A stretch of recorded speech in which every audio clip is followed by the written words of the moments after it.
So I'm all mic'd up, and just get my computer set up here. Thank you all for coming. The title of my talk is VR is starting to look a lot more like AR. The idea behind this talk is to talk a little bit about what's happening in VR right now that is causing it to head towards on sort of a collision course, if you will, with augmented reality or with mixed reality. First I'm going to bore you with a few facts and details about myself and about the company I work for. I'll go through this as quickly as possible because I want to save as much time as possible for questions. It's very important to me today that we get into a little bit of a discussion at the end. And hopefully when we get booted off the stage, we can continue those discussions out there in the conference. I should also warn you, I was asked to give this talk at the very last minute. And so a lot of the stuff I'm showing you today, I've never shown anybody before, and I've never presented it before. So there's going to be a few weird things in here that are a little unpolished, to say the least. Yes, again, I work for this company, Isobar. Here's the sort of the VR, AR battle in its literal form. We develop for the HoloLens as well as HTC Vive, as well as Oculus Rift, Cardboard, Daydream, and et cetera, et cetera. So our services, first of all, what is Isobar? It's a global digital agency, and we're full service. So everything from strategy to campaigns, experiences, platforms, products. My background is actually product engineering, both on the hardware and software side. Now, Isobar is not really known for being a hardware company, but one thing we're really good at is getting early access to hardware and becoming an early developer for that hardware. So a lot of hardware developers like to use us as guinea pigs to get early feedback. So we're very lucky that way. Our relationships run very deep. We work for the US Air Force, Lego, Coca-Cola, GM, McDonald's. We have, I think, 6,000 employees worldwide. And we're one of the largest digital agencies in the world, and we're a subsidiary of Dentsu, or the Dentsu Aegis network, to be specific. We were also very early to VR. So we started developing VR way before it was cool. And what we didn't realize was how fast, I think it shocked us how fast things moved once the HTC Vive came out. Now, people like to say that Oculus was the big accelerator, and I think Oculus deserves that credit. But really, it was the room scale VR with the HTC Vive that really made people realize, especially people in the brand world, in the brand commerce world, how incredible it was going to be in just a few short years. And already, I would argue, for many people, it's life-altering. So we're one of the top digital agencies. We win all sorts of awards, blah, blah, blah. All right, so Now Lab. Let's talk a bit about our research division. So my job is to run these laboratories in North and South America called the Now Labs. They're essentially modeled after the MIT Media Lab. So Isobar is a sponsor of the Media Lab. I myself have my roots here in this building. In fact, my office was on the second floor, right below my feet.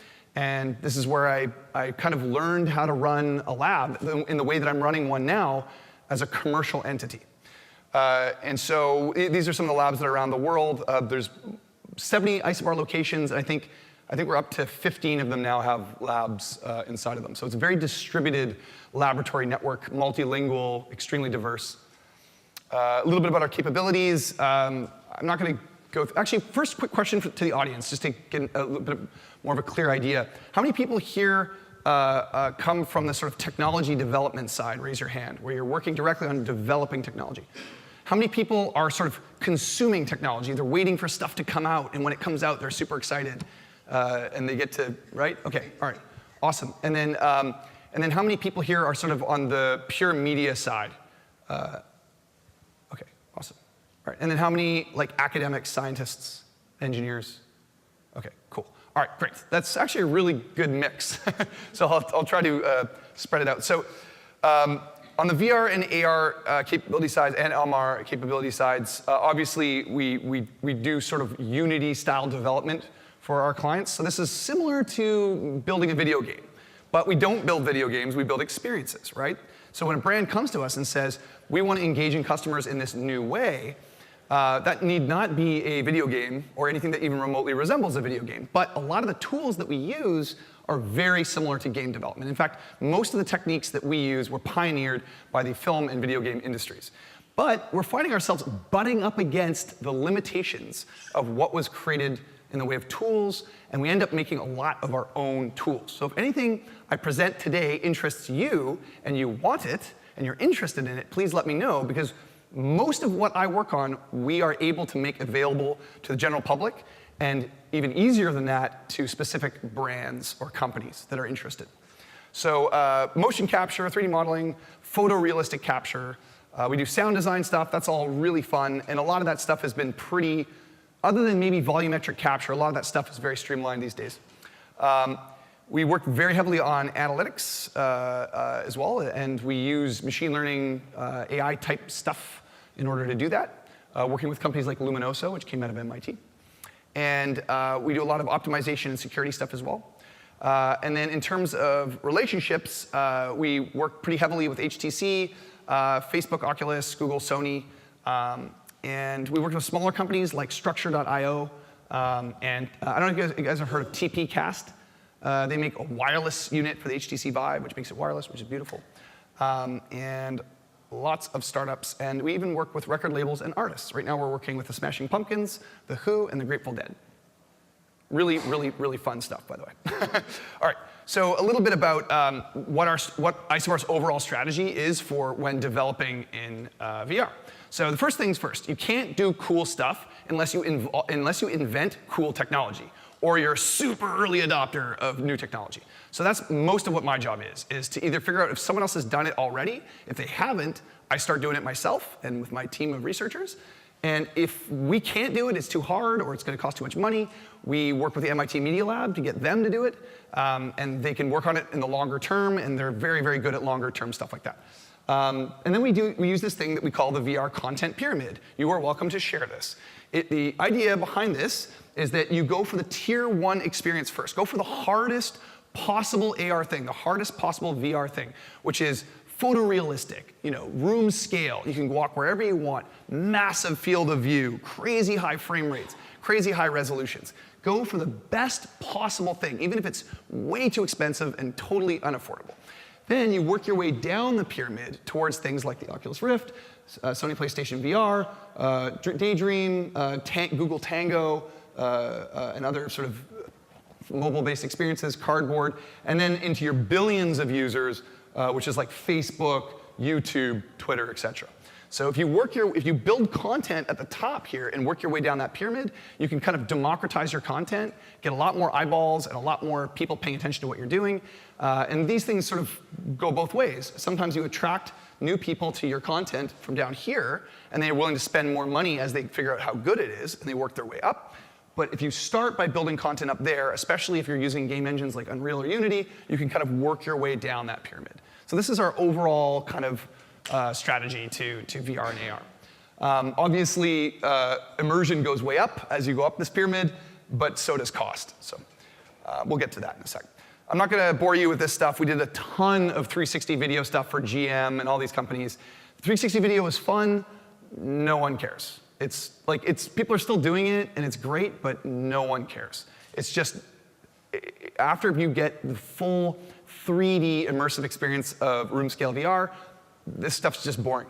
And I would say the same thing is true for Meta and HoloLens. Once you try a Meta unit or a HoloLens and you've done true room scale augmented reality, same deal. People just lose interest in 360 video, in my opinion. We went on to do some really cool stuff after 360 video involving photorealistic capture. So this uses LiDAR, photogrammetry, gigapans, spherical HDRIs, and all sorts of photorealistic capture techniques to build apps that look like this. So this was for a company called Wyndham. So it sounds like, no offense to Wyndham. Wyndham's amazing. Just to be clear, amazing company. Love them. But usually when you tell people you're doing work for Wyndham, the first thing that comes to mind isn't usually like super advanced VR, AR stuff, right? It's a hotel chain. They do timeshares.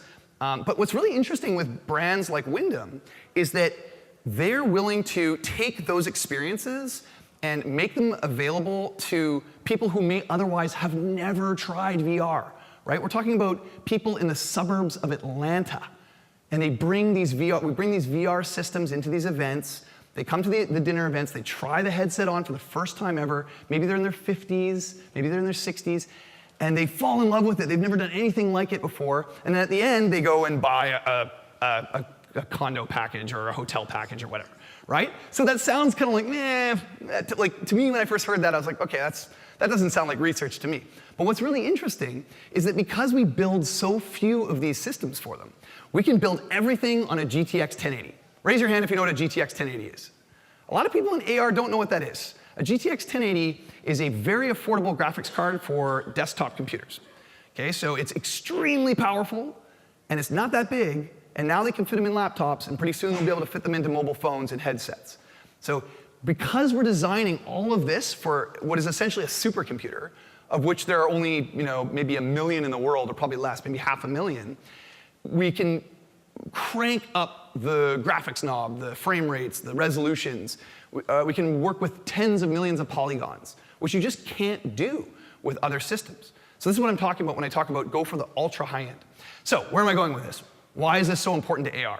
Well, I'm going to make the argument that all of this is going to happen in AR. And it's going to happen really soon, much sooner than people thought. And the reason for this is because of compression algorithms, processing power in very, very small type packages like the HoloLens, like mobile phones. In fact, in my backpack, I have 2 versions of Google Tango, the tablet version as well as the Lenovo cell phone version. Okay, so Google Tango used to be this massive thing, really clunky, really hard to use. Now all that inside-out tracking processing power as well as graphics processing power is contained within the size of a cell phone. So think HoloLens, right? You walk around, you've all seen HoloLens out there. Think that, but built into a mobile phone. And once you start to take those kinds of phones and put them into systems like Daydream, where you're wearing something on your head, it's starting to look a lot more like AR. Okay, let's move on. So scanning technology. So here's another example of something that's moving a lot faster. This is a $1,500 scan from 2008. This is a $400 scan from 2012. This is all scans of my head, by the way. And then this is a $50 scan from 2016. So the rate at which we're improving our ability to measure the world around us, i.e. depth perception, right, through a computer, that's getting super, super cheap. And what that means is that you don't need lighthouses in the room with you. You don't need massive installations of motion capture cameras and things like this. If you want room scale, you can now get that for pretty inexpensive prices. Intel Alloy, for example, an extension of RealSense, they came to our event at CES this year. And their system, it's one of the best inside-out tracking I've ever seen. They haven't even released a commercial product yet. And they're talking about releasing that for a fraction of the cost of the HP. OK, so let's skip a few things here. This is the more shots from Wisdom. This is the installation. We have 4 people using VR at the same time. If you want to talk about that, come find me after. We call it Copresence. What that means is that multiple people in the same environment can experience VR at the same time. This is really exciting and fun, of course, because you can interact with people, right? And everyone wants this sort of interaction at the same time in the same place. But let's move on. OK, I can skip this too. OK, so this is the content creation techniques we use, the workflow we use for photorealistic capture. We use LiDAR. This is the GigaPen device we use. We also use DesignX Geomagic for high polygon counts, point clouds, and things like that. If you want to talk about any of that stuff, please come find me afterwards. I would love to do a deep dive and go into more depth. But not here, not right now. OK, so let's talk a little bit about depth perception. So why is it that VR is moving so quickly towards AR? One of the biggest reasons is because machine learning, because camera technologies, and because of these things. These are monocular. These are not binocular. These are monocular depth cues. Look how many there are. 1, 2, 3, 4, 5, 6, 7, 8, 9, 10, 11, 12. There's like 12 monocular depth cues. So this is just one. So just close one eye, look around the room, and ask yourself, what's closer to you and what's further away from you? It's really easy, right? Your brain is so good at this. And part of the reason is because of these things. Okay, so I encourage you, if you're interested in this, to read more about these. But I'm going to bring 2 of them to your attention. One is accommodation. Accommodation is the muscles in your eye adjusting your depth of focus and knowing how far away things are based on the neuromuscular cues between your brain and eye.